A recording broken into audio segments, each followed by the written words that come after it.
And this is Real Estate Underground.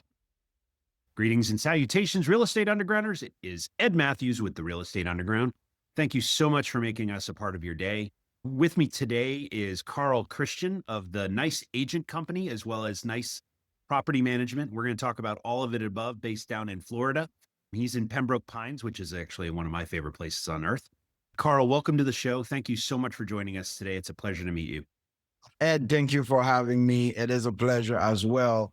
Right on. Carl, for those folks who haven't discovered you yet, why don't you tell us a little bit about who you are and your background? I am from Haiti originally. I came in this country in August 2000, so almost 25 years. And the story started with me getting into university. I went to FIU, and then from there, somebody told me, why don't you do real estate? And I'm like, no, I'm not doing real estate because I don't like to sell things and then wait for commission. He's like, why don't you do it? And then he said, why don't you call my brother-in-law and then he will actually teach you real estate? I'm like, whatever you say, man. And then he got me with the brother-in-law. And then before you know it, here I am 20 years later doing nothing but this. I always, in my book, because I hold a book, I have a whole chapter about him to say thank you because he's no longer with us today. Everything that I've achieved was just because of that one conversation. Isn't it amazing that it can be just that one inflection point? I was confronted by a real estate agent because I was wasting her time, Amy Rio. And I tell this story all the time, but I'll tell you the short version. So she brought me around. I read Rich Dad, Poor Dad in like 2008, and it took me 3 years to ratchet up the courage to actually do the deal, right? And get one done. And I met this very generous real estate agent. Her name's Amy Rio. She's gigantic now, but back then she was a teeny tiny. She probably had 4 or 5 agents at that point. And so she brought me around to 20, 25 different properties. And finally, after the 24th property, brought me to this one property on Clark Street, East Hartford, Connecticut. And I walked around and I was finding every excuse I could think of not buy. And it all boiled down to the fact that I was terrified. She finally took out a pen and put a contract on the hood of my truck when I started making excuses. She said, sign this contract or never call me again. And that was in January of 2011 or maybe December 2010. This 5'2", and I'm like 6'4". So I'm like more than a foot taller than her. She scared the living daylights out of me. And at that moment, I was more afraid of Amy Rio than I was of actually taking responsibility for a property. And so I signed the contract. So it's amazing. Just that one thing can launch you into something amazing. My very first property was the same thing. One of the agent of the office went to show it to someone and he came back and he was like, Carl, you need to buy this house. I'm a realtor and I was successful, but I'm going to tell everybody I have never bought a house yet. Yeah. And I'm like, he said, buy it up. I'm like, okay, you know what? Draw the contract. I never seen the house. He drew the contract. I signed. We went to the bank. Everything is going on. I still haven't seen the house. We closed. I still haven't seen the house because I'm still scared. Like, right. And I went to Connecticut, like the day of closing, I actually traveled to Connecticut. 2 weeks later, I came back and I said, let me go see the house. And then I opened the door and I'm like, my God, what did I buy? I'm in, everything is good. And I'm going to tell you the story. And that's what I want all the listeners to understand. That little thing in your heart that makes you scared, it's actually mean this is what you need to do. So I got in that house, started working on it, gutted it out, do all those kind of things. And the market crashed a year and a half later. That property, I bought it for $370 and it was worth $190 in 2009 or 2010. Today, that property is worth $850,000 and I don't want to sell it. Why would you? It is that. So I tell everybody is take that action, take it, just trust your guts. Always analyze that you're not going to put yourself into things that you should not be able to. We want you to get the knowledge, but when you get that first step and you're scared, trust in someone like Ed trusts Amy. I trust my other agent because one thing that somebody always told me, which is my dad, and I always remember that. Before you believe in yourself, find that one person that believes in you and just close your eyes. And that sometimes you just have to go for it. It is. Yeah. Sometimes the advice you get, you should actually listen to it. We'll talk more about that later in the show, but it's interesting because we're entering into a recessionary period again, and opinions vary on what's going on with the economy and how it's going to affect housing. I'm curious, down in Florida, the stories up here in the Northeast about what's going on down there is that you guys are going through a pretty bumpy time, particularly in the multifamily world, but I don't know about the single family. What are you seeing in your market? Single family, it's like different spots. I have a property I've listed in the same city. Those properties are probably 10 minutes apart from each other. Yeah. 775,000 been sitting on the market for 3 months. $920,000 just received a cash offer for 950 in two Wow. days. It is not a property issue right now. It's a change of demographic in South Florida. So the money is moving to South Florida. If you have a very high end product, it's going to sell. But the people that can afford the 300, 400, 500,000, they cannot find a property because they're too high or they cannot afford what's on there. So this is what's going on in the single family. There's cities in the single family that are dropping consistently, like Central Florida, because we are also in Orlando. Haines City, a little bit of Tampa, like Lakeland, all of those things, they are dropping like fast. Multifamily, it's a case by case. The reason why, if somebody had a great loan, they're not interested in selling. Right. If somebody had those arm, right now you just find them and knock on their door because they are struggling. Because what happened is the rental market took a dive. And because the rental market took a dive, now those guys cannot pay their interest-free loan. They cannot do all of those things. And here it is. They are having a hard time. And I see, like yesterday, I found a property in Fort Pierce, $429,000, 4 units, 2 bedroom, 1 bath, 2-1, 3-1, and a 1-1. The ROI, gross ROI, people, was 25%. By the time I call my partner and then we write it up, it's a spending sale. Right. So yeah, you have those things that are coming in the market. Yeah. And in terms of one of the great things about being a realtor, and I'm not one actually, purposefully, is that you get access to a whole bunch of deals before guys like me get to see them. It's true. Yeah, and I hear it in your laugh, right? No, I know the reason why I said it's true. It's because you see how they tell you a doctor should not operate on themselves? Right. It's the same thing when I'm an investor and I'm a realtor, and I'll be telling you, Ed, it's very difficult for the investor of me to take precedence. Let's pretend I found a good deal and I know Ed is on the market. Yep. I will call you first. And then you say you're going to buy it, no problem. And then when I'm taking the property, I'm like, what did you just do? Why did I not save this? My purpose is to help people. So me helping you is so on top of my list that I become second all the time. And that I lost so many great deals. I cannot say I lost because I made so many good friends because I gave it to them. Yeah. But yeah, it's a good thing, but also a bad thing. I'll tell you, man, if you send me deals that you would buy yourself, you and I are going to be very good friends, right? So in terms of the types of properties that you like to focus on, and it sounds like it's a wide array of things, but I'm curious, where do you focus? I started in a single family. I did great buying properties at the court auctions tab. I was doing good for almost 10 years. Percentage was over 20, 30%. Then it got saturated because everybody knew Florida was Sure. great at auction, and then it got saturated. Now I'm doing the transition into multifamily, and I feel like it's about to be better for me. And then I think my last move is gonna be building Okay. subdivisions and stuff like that.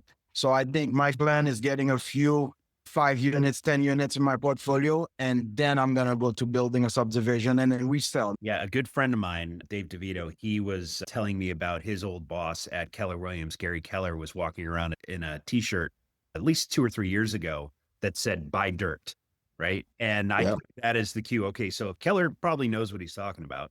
That's when we started to get into land as well. And it's interesting. It's a little bit stressful, but the payoff is wonderful. I'll tell you the greatest story I know about dirt. The Desert family down in Miami, those guys, they own a lot of land. I'm going to tell you what happened to the great grandfather when things were happening, the whole Great Depression and things like that. And people were moving and they were buying land to crop because they wanted to grow stuff. Right. And the only thing you could afford was sand by the beach. And everybody told, like, you crazy. Why would you buy those things? Because that doesn't make any sense. You cannot grow anything. You will just die because you're not going to eat. And he just kept buying them for cheap. And today, he owns almost a city on the beach. And I mean, this is the family legacy.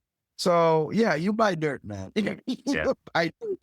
They are not So making any more. In fact, if you buy into global warming, they're making less. I am curious about insurance because that's one thing that has been on everyone's mind. How is your business affected by the insurance issues and the fact that it's gone up. It Yeah. is hard. We have a 6 unit down in Miami. We're trying to get money out of it right now, and we cannot because for us to get wind insurance, we have to go to Lloyd's in London. Oh That's boy. how crazy that is. The insurance, just the wind portion, is $18,000. A two-story building, 6 unit, barely like 10,000 square feet. And you're paying like almost $2,000 a month just for wind insurance, and you still have to carry hazard and flood.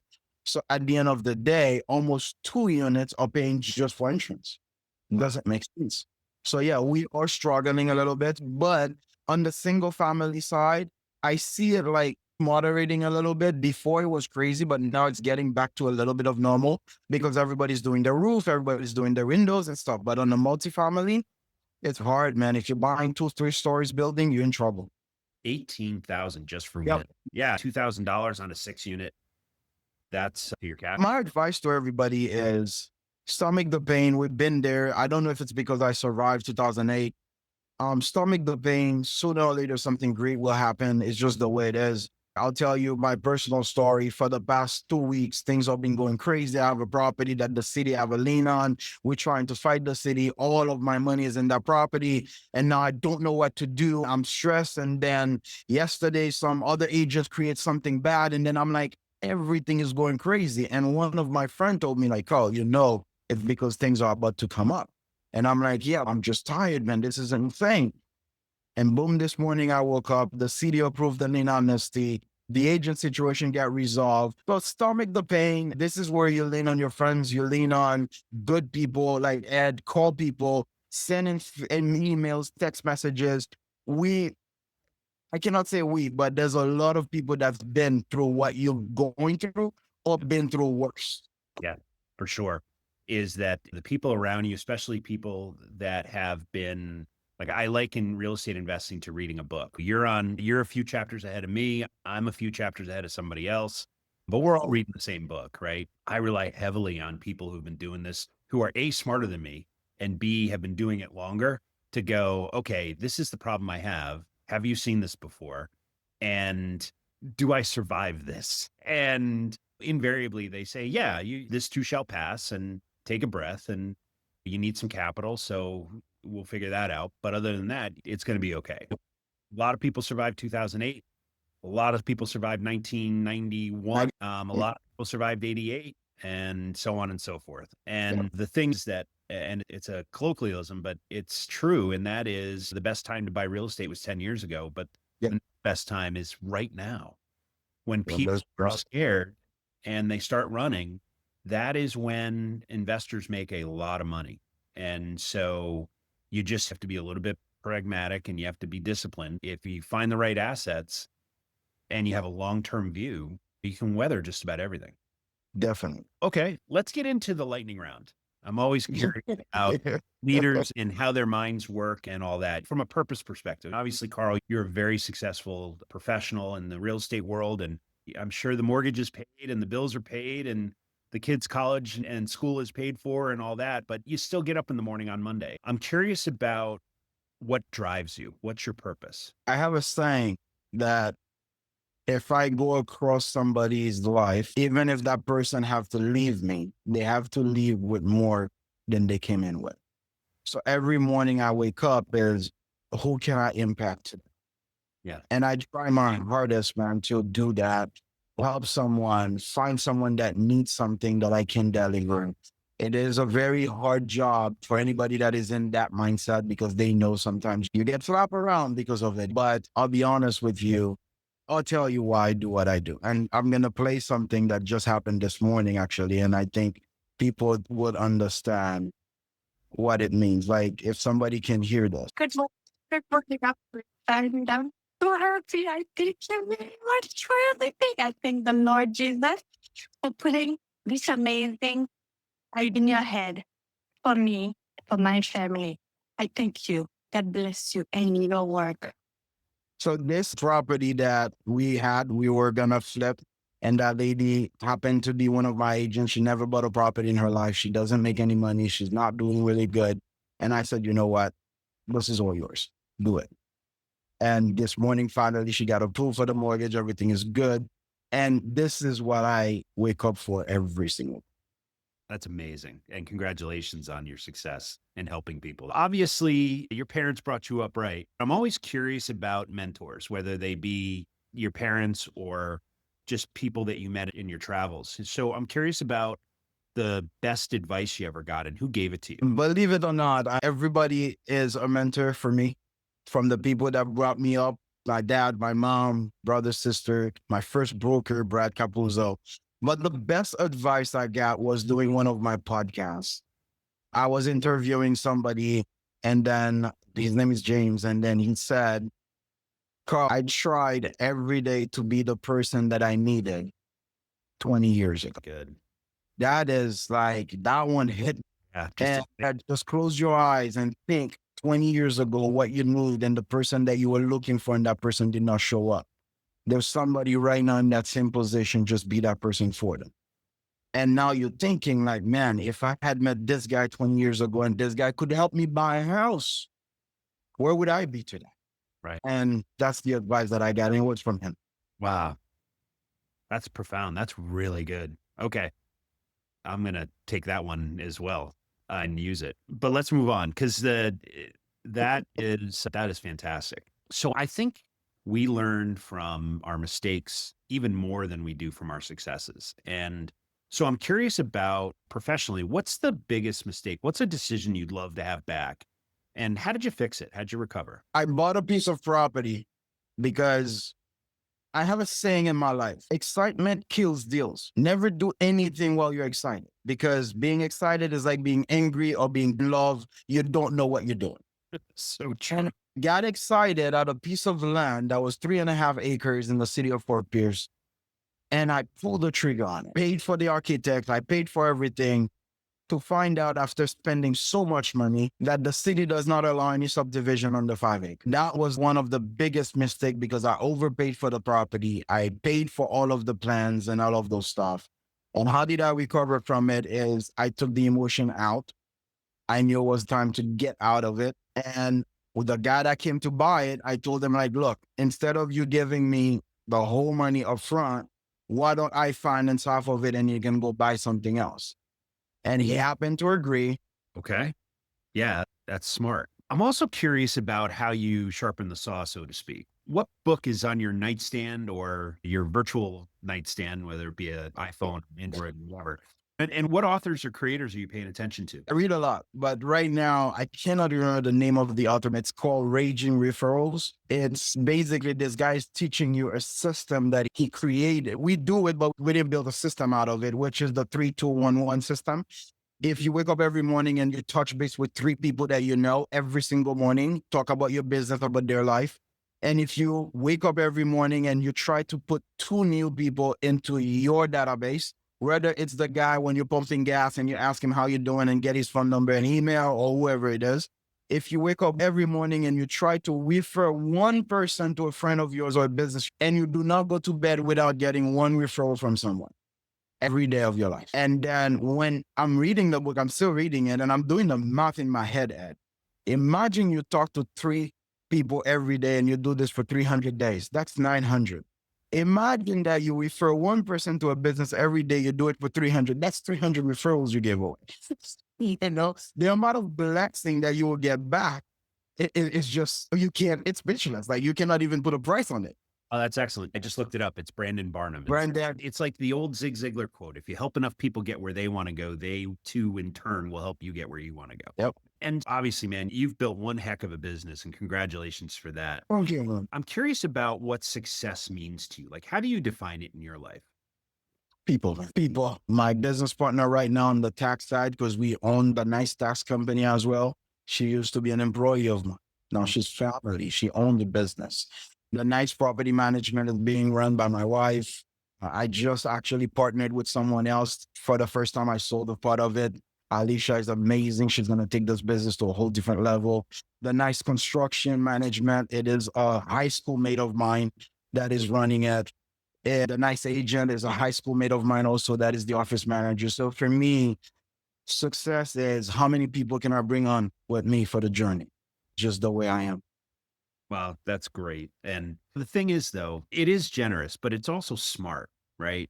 Because entrepreneurial ADD is a real thing. I have it. But the rule I made years ago was I'm not going to start a company unless I know the human being that's going to be responsible for it, not named me, Ed Mathews. And so that is what helped separate getting spread too thin versus diversifying and growing. Well, you said that. I had one of my agent in the office.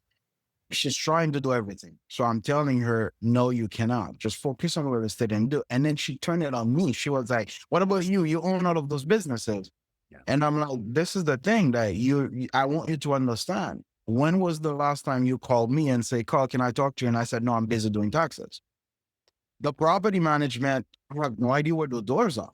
Like I do meetings, but I don't drive the properties. I do the construction management. I barely know which clients we have. It's because the truth is I'm not doing all of those things. I'm building people Right. through all those things. And if anybody that's listening to us, it is doable. The best book to read to understand that is Michael Gerber, E-Myth Revisited. It will make you understand that you have to separate the technician out of you from the entrepreneur you're trying to become. Yep. It's very important. And the other book that I'll point you to is Dan Sullivan's Who Not How. It's very Oh, wow. similar concept. If you haven't read it, you should, man. It's an excellent book. And it talks about exactly what you're talking about, how to scale without totally spreading yourself too thin. We've talked about real estate for a whole bunch of time now. I could go for days with this.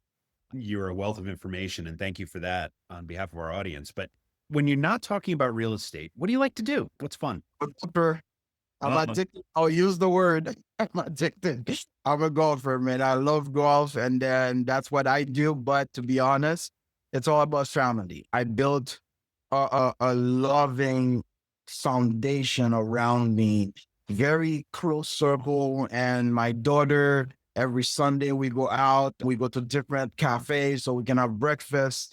I never knew there was so many breakfast spots in Florida, but there's a lot. It is very important to me that the people around me are well founded, they love, because my values are very important. And you're going to see on each company, love is actually one of the values that we live by. If you don't love the people you're doing it with and for, don't be in it.